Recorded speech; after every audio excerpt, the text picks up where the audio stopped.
Callahan-Eiler, euthanasia, ethical or not? It seems like most things in this world are controversial, from life-changing ethics to everyday decisions. One opinion always has a counter-argument. One thing that has since been ruled unethical is the topic of euthanasia. I feel almost drawn to this topic as I have, as most have had, a sick relative in the hospital. One of the most prominent moments in my life was losing my great-grandma to COVID.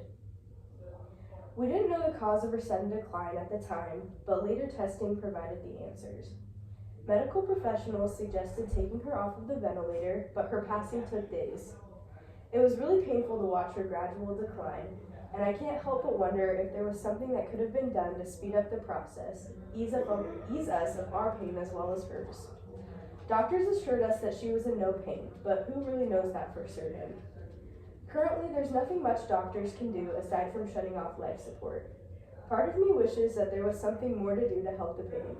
Would euthanasia be an ethical alternative to some suffering? That's what I'm here to explore. So, what exactly is euthanasia? Well, according to Missouri University School of Medicine, euthanasia is the practice of the ending of the life of a patient to limit the patient's suffering. The patient in question would typically be terminally ill or experiencing great pain and suffering. In simpler terms, euthanasia, or physician-assisted suicide, is the option terminally ill patients have to terminate their life through many different options. There are 4 major types of euthanasia: active, passive, indirect, and physician-assisted suicide. Active euthanasia is performed by injection of a drug, which is sometimes considered the aggressive method of euthanasia. Passive euthanasia is the idea in which a patient's feeding tube or ventilator is withheld. This category has actually been deemed legal, as people have been known to be taken off of life support. Indirect euthanasia is somewhat touch and go. Simply put, it is the indirect prescription of painkillers used to subside pain, which eventually could be fatal.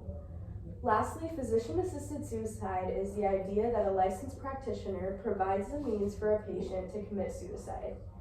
3 out of the 4 types of euthanasia have since been deemed unethical and also illegal. Now that I have briefly explained what exactly euthanasia is and its 4 main types, let us explore why some believe it to be ethical. If I'm being honest, I think that it can be considered ethical in some cases. If I were placed in a situation that there were no treatments and death were inevitable, I think I would want to have that option made available to me.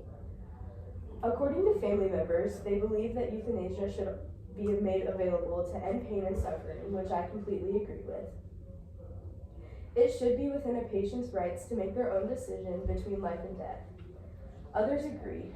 Missouri University School of Medicine states, advocates of physician-assisted suicide argue that a physician assisting a terminally ill patient or suffering patient is merely helping the patient who wishes to die with dignity.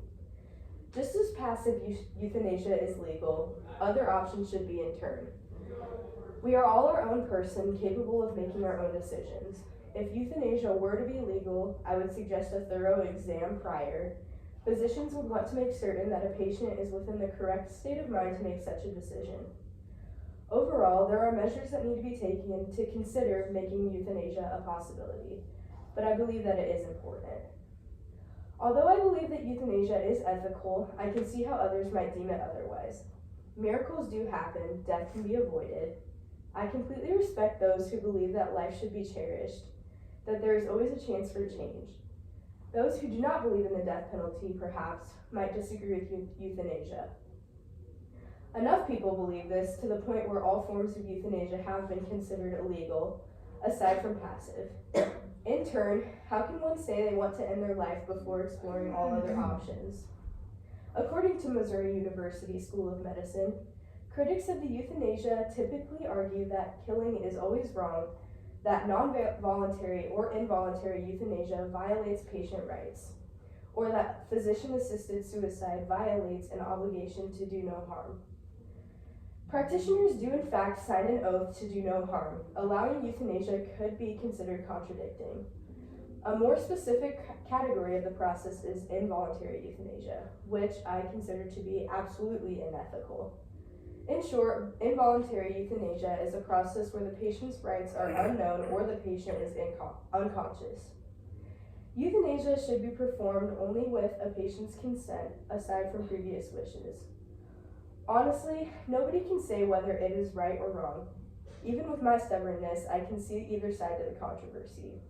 According to Missouri University School of Medicine, likewise, we would condemn a healthcare professional who kills a patient, but we might accept that the healthcare professional who, at patient and family request, withholds artificial life support to allow a suffering, terminally ill patient to die.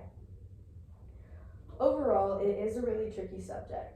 Is it right to allow a patient to suffer when death is inevitable? Is it right to provide the means of suicide? We are left pondering a number of questions. What is right and what is wrong? I do not believe that the